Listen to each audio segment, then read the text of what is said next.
सोचिए एक ऐसी सुबह, नींद खुले और हर जगह, हर स्क्रीन पर बस एक ही ब्रेकिंग न्यूज़ फ्लैश हो रही हो। एक ऐसी खबर जो सब कुछ हमेशा के लिए बदल दे। वर्ल्ड वॉर 3 ऑफिशियली शुरू हो चुका है। सुनने में ही रोंगटे खड़े हो जाते हैं ना। आज के इस एक्सप्लेनर में ना हम इसी भयानक और कॉम्प्लेक्स जियोपॉलिटिकल सिचुएशन को डीप डाइव करेंगे और फैक्ट्स की मदद से समझेंगे कि ऐसी स्थिति में दुनिया के समीकरण आखिर पलटते कैसे हैं। एक ऐसी स्थिति इमेजिन कीजिए, मिसाइल्स बिल्कुल लॉन्च के लिए रेडी हैं, दुनिया भर के बॉर्डर्स पूरी तरह से सील कर दिए गए हैं और पेट्रोल डीजल के दाम आसमान फाड़कर ऊपर जा रहे हैं। दुनिया की सबसे बड़ी ताकतें आमने सामने खड़ी हैं। एक छोटी सी गलती, एक सिंगल मिसकैलकुलेशन और पूरी ह्यूमैनिटी खतरे में। ये किसी हॉलीवुड मूवी का सीन नहीं है दोस्तों, ये एक डार्क और सीरियस जियोपॉलिटिकल रियलिटी बन सकती है। ऐसे माहौल में लिटरली पूरी दुनिया की सांसें अटकी होंगी। तो चलिए सीधे मुद्दे पर आते हैं। अगर कल को ऐसी ग्लोबल ट्रेजेडी हिट करती है तो पूरी दुनिया का ध्यान एक सबसे बड़े सवाल पर आकर अटक जाएगा, और वो सवाल है, इन सब में इंडिया किसके साथ होगा। ये कोई छोटा मोटा सवाल नहीं है, क्योंकि ग्लोबल अलायंसेस का पूरा बैलेंस इस एक डिसीजन पर टिका होगा। तो आज ना इसी सवाल की गहराई में जाएंगे और देखेंगे कि आखिर ऐसी नाजुक स्थिति में क्या सिनेरियोज बन सकते हैं। लेकिन यह नौबत आएगी कहाँ से? दुनिया के नक्शे पर उन ग्लोबल फ्लैश पॉइंट्स को देखिए जो अभी उबल रहे हैं। रशिया और नाटो का लंबा टकराव, चाइना और ताइवान के बीच की टेंशन, ईरान और इजरायल की भयानक दुश्मनी और नॉर्थ कोरिया का वो अनप्रिडिक्टेबल रवैया। एक्सपर्ट्स तो यहाँ तक मानते हैं कि आज हम पहले से कहीं ज्यादा खतरनाक दौर में हैं।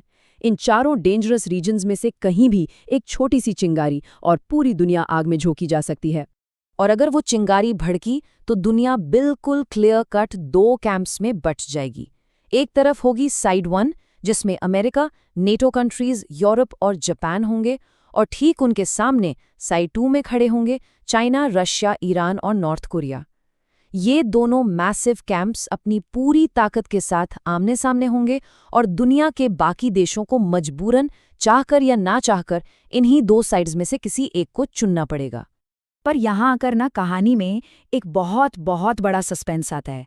What about India? India is massive. Global split में आखिर कहाँ फिट बैठेगा? दुनिया की सबसे बड़ी आबादी, सबसे फास्ट ग्रोइंग इकोनॉमी। ये साफ है कि इंडिया का फैसला सिर्फ एक देश का फैसला नहीं होगा। असल में ये इस पूरी सदी का सबसे बड़ा गेम चेंजर डिसीजन हो सकता है, जो इस ग्लोबल क्राइसिस का आखिरी अंजाम तय करेगा।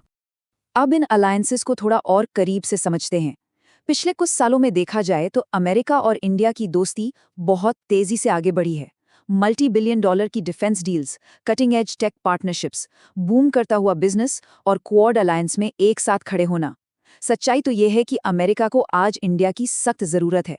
वॉशिंगटन को बहुत अच्छे से पता है कि एशिया में चाइना की पावर को काउंटर करने के लिए इंडिया से सॉलिड और पावरफुल पार्टनर उनके पास और कोई नहीं है। पर क्या ये दोस्ती वॉर में साथ देने की गारंटी बनेगी? लेकिन तस्वीर का एक दूसरा रुख भी है, जिसे हम कहते हैं दी ओल्ड फ्रेंडशिप, यानी एक ऐसी पुरानी दोस्ती जिसकी जड़ें बहुत गहरी हैं। हम बात कर रहे हैं रशिया की। आज जब दुनिया नए रिश्ते बना रही है, तब एक ऐसी ताकत है जिसका इतिहास पिछले कई दशकों से इंडिया के साथ मजबूत रहा है। एक ऐसी पुरानी दोस्ती जिसे जियोपॉलिटिक्स के इस तूफान में आसानी से इग्नोर नहीं किया जा सकता। अगर इन दोनों अलायंसेस को आमने सामने रखें तो सिचुएशन कुछ ऐसी दिखती है। एक तरफ है द न्यू फ्रेंडशिप यानी अमेरिका, जो मैसिव डिफेंस डील्स और टेक पार्टनरशिप्स ला रहा है, और दूसरी तरफ है द ओल्ड फ्रेंडशिप यानी रशिया। रशिया इंडियन आर्मी को वेपन सप्लाई करने वाला सबसे बड़ा पार्टनर रहा है, और उससे भी बड़ी बात, जब एक वक्त पर पूरी दुनिया ने इंडिया के खिलाफ अपना रुख कर लिया था, तब रशिया ने ही आगे आकर अपना सपोर्ट दिया था।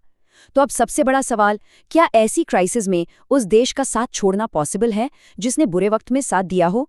ये एक बहुत ही कॉम्प्लेक्स डिलेमा है। अब इन सबके बीच एक ऐसी सीक्रेट स्ट्रैटेजी की तरफ इशारा मिलता है जिसे हम बस कुछ ही देर में रिवील करने वाले हैं। एक ऐसी मास्टर स्ट्रैटेजी जिसने आज दुनिया के सबसे बड़े ग्लोबल पावर्स की भी नींदें उड़ा रखी हैं। पर उस सीक्रेट स्ट्रैटेजी तक पहुंचने से पहले हमें एक बहुत ही क्रूशियल फैक्टर को समझना होगा जो इस पूरे इक्वेशन को पलट कर रख सकता है, और वो फैक्टर है द चाइना फैक्टर। इस पूरे इक्वेशन का द मोस्ट डेंजरस एंगल।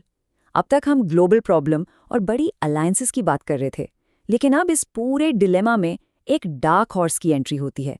ये सिर्फ एक दूर की ग्लोबल प्रॉब्लम नहीं है, बल्कि एक बहुत बड़ा और डायरेक्ट लोकलाइज्ड खतरा है। अगर वॉर छिड़ती है तो चाइना का रोल इस पूरे सिनेरियो को लिटरली भयंकर लेवल पे डेंजरस बना देगा। सोचिए, अगर चाइना डायरेक्टली इस वॉर में आता है तो एक साथ कई तरह से डायरेक्ट प्रेशर बनेगा। सबसे पहले तो बॉर्डर्स पर टेंशन अपने एक्सट्रीम पर जा सकती है, जहां डायरेक्ट कॉन्फ्रंटेशन का खतरा हमेशा रहेगा।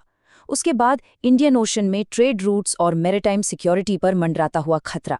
और तीसरा, आज के ज़माने का सबसे आधुनिक खतरा, मैसिव साइबर अटैक्स, जो सीधा डिजिटल इंफ्रास्ट्रक्चर को तबाह करने की कोशिश करेंगे।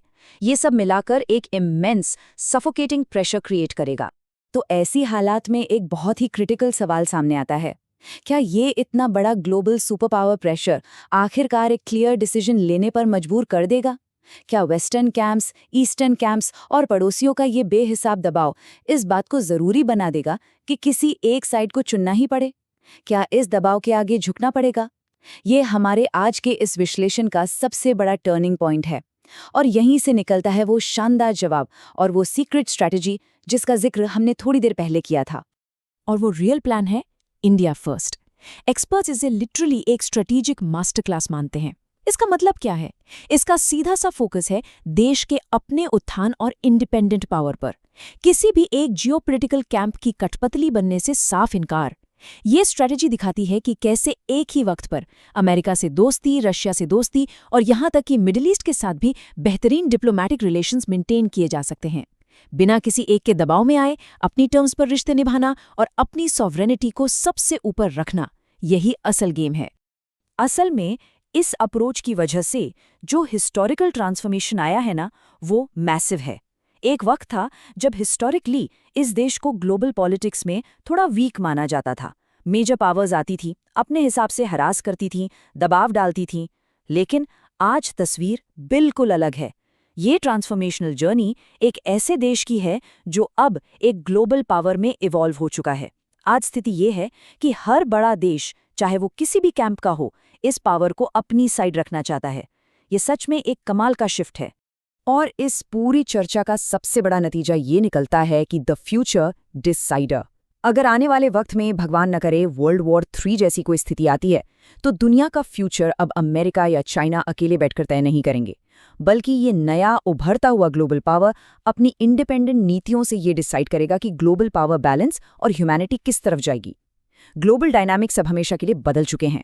इन सबको समझने के बाद एक आखिरी सवाल बचता है, और वो सवाल मैं आप सबके लिए छोड़ता हूँ। ऐसी ग्लोबल क्राइसिस में सबसे बेहतर रास्ता क्या होना चाहिए? क्या कंप्लीटली न्यूट्रल रहना चाहिए, अमेरिका का साथ देना चाहिए, या फिर अपनी पुरानी दोस्ती निभाते हुए रशिया के साथ खड़ा होना चाहिए? इन सारे फैक्ट्स को देखने के बाद आपका क्या मानना है? अपने विचार कमेंट्स में ज़रूर शेयर कीजिए, क्योंकि ये आने वाले वक्त का सबसे बड़ा सवाल है।